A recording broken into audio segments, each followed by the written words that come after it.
Assalamualaikum warahmatullahi wabarakatuh. Alhamdulillahi rabbil alamin. Wa bihi nasta'in. Wa nusalli wa nusallim ala rasulillahil amin. Wa ala alihi wa sahbihi wa tabi'in. Wa man tabi'ahum bi ihsanin ila yaumiddin wa ba'd. InsyaAllah pada kali ini kita akan memulakan sesi pengajian bahasa Arab pelajaran pertama. Disebut Ad-Darsul Awal. Dalam Ad-Darsul Awal ini kita akan bincang tajuk pertama, iaitu Al-Jumlatul Ismiyah. Sebutan yang lebih tepatnya ialah Al-Jumlatul Ismiyah. Tuan-tuan akan tengok ya, peja Al-Jumlah bermakna ayat. Jumlah bahasa Melayu lain, jumlah bahasa Arab bermakna ayat. Lepas ta dijumpa dengan alif lam.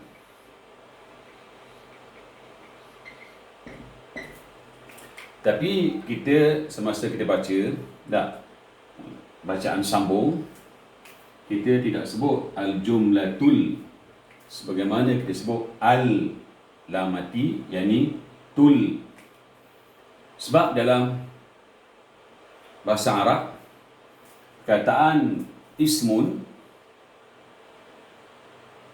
alif ni adalah hamzah wasal, yang dalam Quran ditanda macam ni. Jadi kalau kita mulakan perkataan ni dengan hamzah wasal, okey, ataupun dipilih macam dalam buku kita ni, kita akan sebut ismiyah. Tapi kalau kita dahulukan dia dengan alif lam, hamzah wasal ini tak disebut ketika bacaan sambung dengan huruf sebelumnya ataupun dengan perkataan sebelumnya. Baris bagi hamzah wasal ini akan dipindah kepada lam sebelumnya. Lam yang mati ini akan menerima baris bawah. Baris bawah ini daripada hamzah wasal. Jadi lam tanda matinya dibuanglah. Okey, kita akan baca Al-Jumlatul Ismiyah. Okey, makna apa? Ayat kata nama. Dalam bahasa Melayu, kita ada ayat yang bermula dengan kata nama, mengandungi dua komponen penting, subjek dan predikat. Bahasa Inggeris sebut subject and predicate. Bahasa Arab dikata mubtada dan khabar. Dalam bahasa Arab kita akan jumpa akan datang satu lagi ayat namanya Al-Jumlatul Fi'liyah. Ayat kata kerja. Jadi dalam bahasa Melayu kita tak akan buat telah pergi Muhammad. Kalau ada pun itu bahasa yang tak rasmi, dan standardnya Muhammad telah pergi, saya telah makan. Jadi telah makan saya, tidak ada dalam bahasa Melayu kita yang standard. Mungkin kalau ada dalam laras bahasa sastra, barangkali ada. Baik, Al-Jumlatul Ismiyah, konsep ini yang kita baca sambung, lamnya menerima baris alif, baris hamzah wasal ini, kita boleh buka dalam Quran. Contoh dalam surah Al-Hujurat. Okay? Al-Hujurat. Ayat yang ke-11.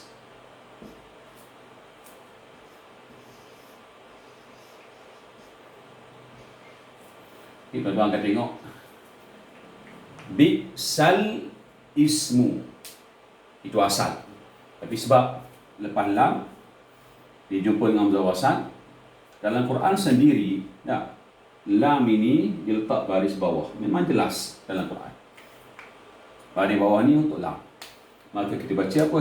Bi'salismu. Sambungannya bi'salismul fusuqu ba'dal iman. Jadi kalau tuan-tuan baca bi'sal ismu, menyalahi bacaan yang selalu kita baca mengikut qiraat Hafs dan sebagainya. Baik. Kembali kepada perbincangan kita pada hari ini, al-jumlatul ismiyah. Cuba kita tengok dalam nota yang ditulis dalam buku ini. Tatakawwanul jumlatul ismiyatu min mubtada'in wa khabarin. Jumlah ismiyah ini, ayat kata kerja ini, terdiri daripada mubtada dan khabar. Mubtada, bahasa Melayu kita kata apa? Subjek. Dan khabar diterjemah sebagai predikat. Jadi dua komponen ini sangat penting. Ia adalah komponen yang utama bagi jumlah ismiyah. Okey, sambung lagi. Al-mubtada'u ma'rifatun. Mubtada' kebiasaannya ma'rifah, wal khabaru nakiratun. Manakala khabar pula kebiasaannya nakirah. Dalam nota saya tak sebut, tak tulis perkataan kebiasaan, tapi saya kurang, saya guna perkataan kebiasaan sebab akan datang kita akan jumpa yang luar biasa. Ada kalanya mubtada boleh berkeadaan nakirah, dan ada kalanya khabar boleh berkeadaan ma'rifah. Jadi perbincangan yang detail itu kita akan huraikan pada sesi-sesi akan datang jauh sikit. Jadi kita mulakan dengan yang mudah itu, yang asas al-mubtada' ma'rifah. Mubtada' biasanya ma'rifah, khabar biasanya nakirah. Baik. Orang tanya kita, apa makna ma'rifah dan apa makna nakirah? Ma'rifah ada yang terjemah sebagai kata nama khas. Saya tengok dalam bahasa Melayu ada istilah kata nama khas. Tapi dalam bahasa Arab, ma'rifah ini kita tidak terjemah sebagai kata nama khas. Sebab kata nama khas ini kita akan guna terjemahan ini untuk alam. Ma'rifah ni kata nama yang sudah kita ketahui. Sebarang kata nama yang tertentu, yang sudah maklum, yang kita ketahui. Itu ma'rifah. Manakala nakirah pula, sebarang kata nama. Okay. Nakirah memang kata nama, bukan kata kerja, bukan huruf, bukan fi'il, bukan harf. Dia adalah ismun. Sebarang kata nama yang boleh menerima alif lam ketika ia berkeadaan tanpa alif lam, maka ia dinamakan nakirah. Okay, saya ulang. Nakirah ni sebarang kata nama yang boleh menerima alif lam. Baik. Kaf, ta, alif, ba. Kitabun. Perkataan kitabun kita ada jumpa dalam Quran. Okey, boleh baca kitabun, kitaban, kitabin, tak ada masalah. Perkataan ini juga boleh dibaca dengan al-kitabu. Bermakna perkataan ini dia boleh menerima alif lam. Okey. Jadi sebarang kata nama yang boleh menerima alif lam di awalnya, Ketika tanpa alif lam, ketika kita buang alif lam, maka keadaan tanpa alif lam inilah yang kita katakannya, namakan dia sebagai nakirah. Okey, qalamun. Tak, pen. Kita masukkan alif lam, al-qalamu. Jadi perkataan ni boleh dimasukkan alif lam. Ketika tanpa alif lam, kita akan baca bagi depan dua, qalamun. Ketika masuk alif lam, tak, kita akan baca al-qalamu. Mim tu bagi satu sahaja. Yang penting perkataan tu boleh terima alif lam. Masjidun. Nah, jumpa dalam Quran, masjidun ussisa 'ala taqwa. Ada perkataan al-masjidu. Al-masjidu ke al-masjida, al-masjidi, tak ada masalah bagi isu, kita akan bincang. Alif lam tu, bila masuk alif lam, maka ia adalah ma'rifah. Tanpa alif lam lah nakirah. Okey, boleh clear? Jadi khabar kebiasaannya nakirah, tak ada alif lam. Baik. Jadi kalau saya tulis perkataan huwa, tak, ha, waw, dua huruf, ha bagi depan, wa bagi atas. Huwa ni maksudnya apa? Dia lelaki, he lah. Jadi jari kita ni ada 14 ruas, ada 5 jari. Yang mula-mula ni, yang hujung huwa, dia. Sini huma, mereka berdua. Sini hum, mereka ramai. Sini hiya, sini huma, sini hunna, sini anta, sini antuma, sini antum, lagi anti, antuma, antunna, ana, last sekali nahnu. Kesemua ini kita namakan dia ad-dhamair al-munfasilah, kata ganti nama yang terpisah. Dia tak boleh sambung, dia duduk di awal ayat.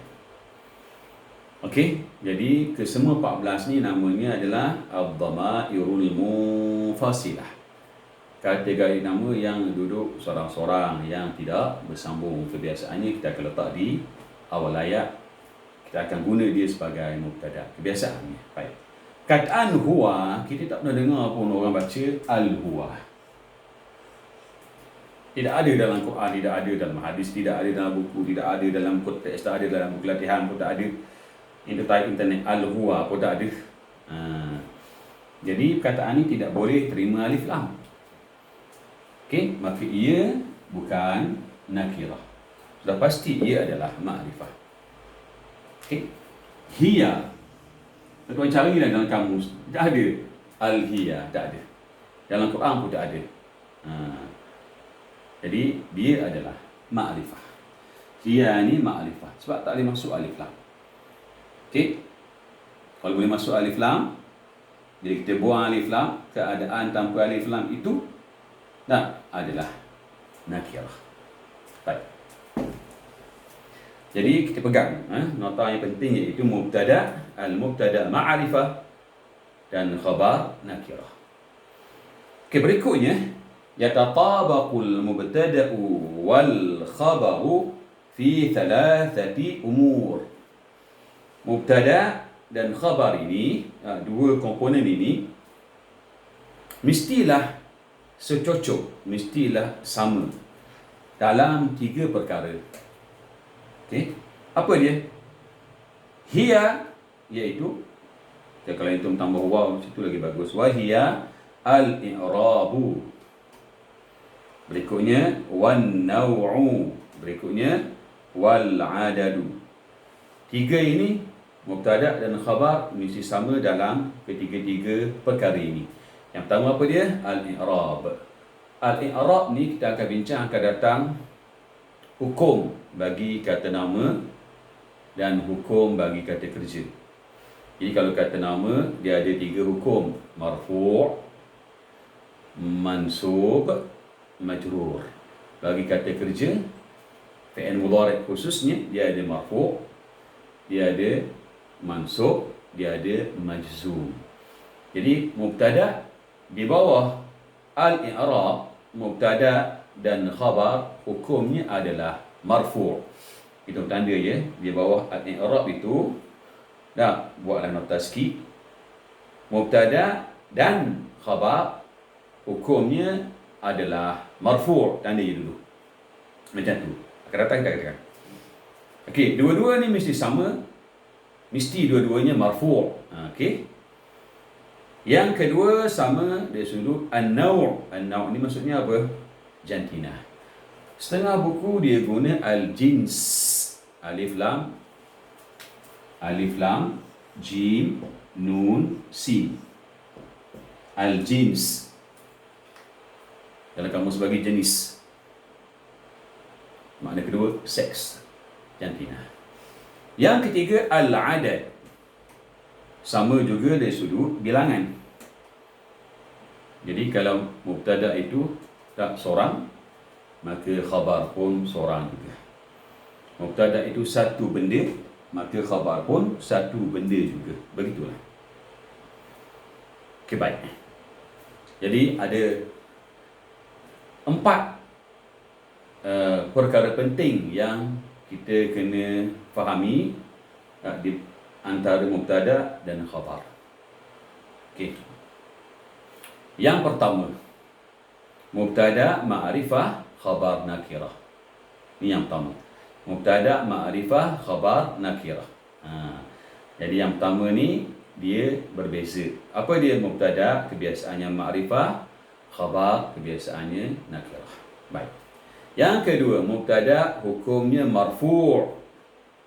Khabar hukumnya marfu'. Yang ketiga, mubtada dan khabar mesti sama jantinah. Yang keempat, mubtada dan khabar mesti sama bilangan. Cuma bilangan ni nanti kita akan bincang ada satu yang terperinci sikit berkenaan dengan jamak. Nantilah ya. Basicnya begitu. Ada 3 yang kena sama. Satu ni dia berbeza. Okey. Kita akan masuk mubtada dan jenis-jenis khabarnya. Baik.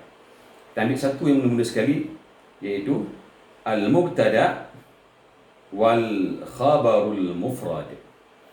Mubtada dan khabar yang pertama jenisnya ialah khabar mufrad.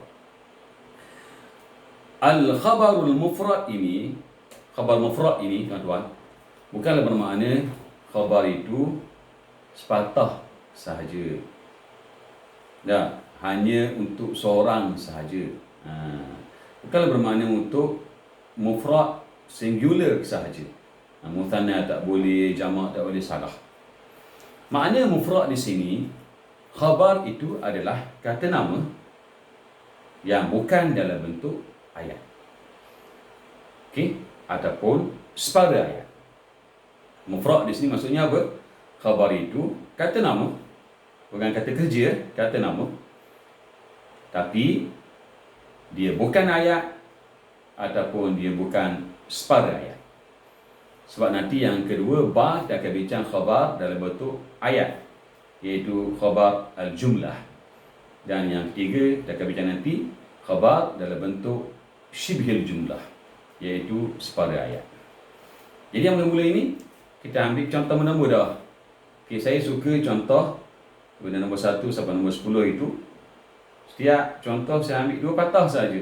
Patah yang pertama adalah mubtada dan yang kedua khabar. Contoh yang pertama. Okey. Al-mudarrisu mujtahidun. Al-mudarrisu mujtahidun. Guru itu, okey, mujtahidun. Kataan al-mudarrisu, kalau tuan-tuan tulis, pastikan ra ini paling kurang ada sabdu. Okey, lepas tu kita akan baca ra ni baris bawah dengan mana orang yang mengajar. Pengajar, bahasa mudah guru, cikgu, ikutlah. Tenaga pengajar pun boleh. Okey, mujtahidun. Okey, mujtahidun, kalau tuan-tuan tengok dalam kamus, mujtahidun Kamus Al-Farid dimulai dengan kata nama. Cari mim, cari jim, tahadan, dapat dia bagaimana orang yang bersungguh-sungguh.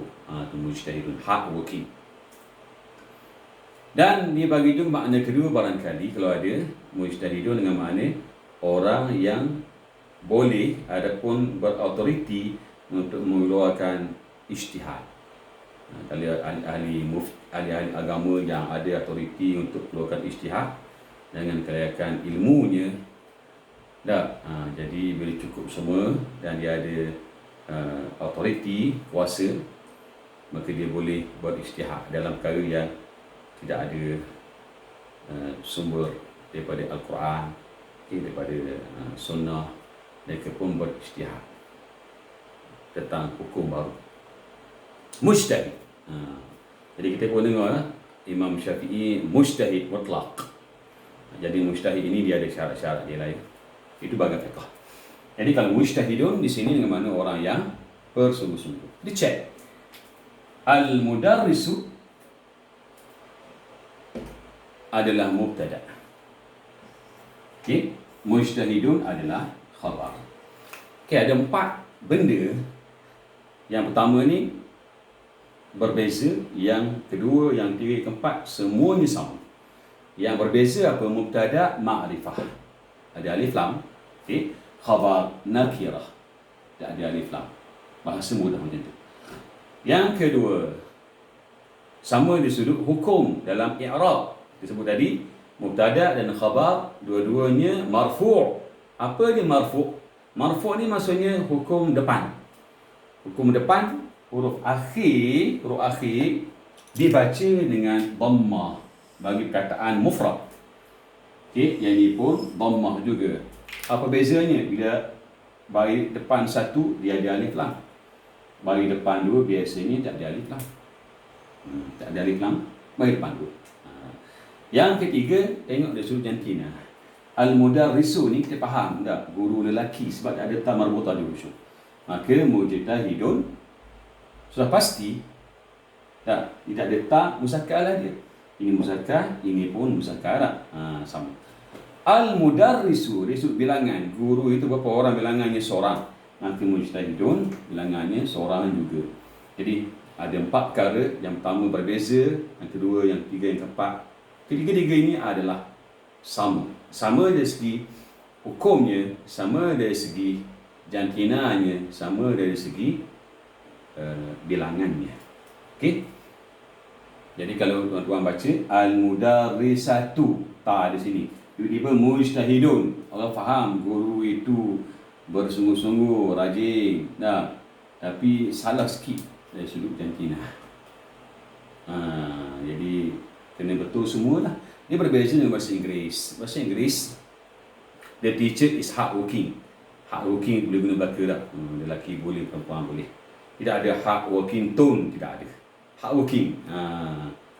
Okey. Jadi ini contoh yang pertama, kita ambil al-mudarrisu dari sudut bilangannya mufrad. Okey. Mujtahidun dari sudut bilangannya juga mufrad. Kita berehat seketika.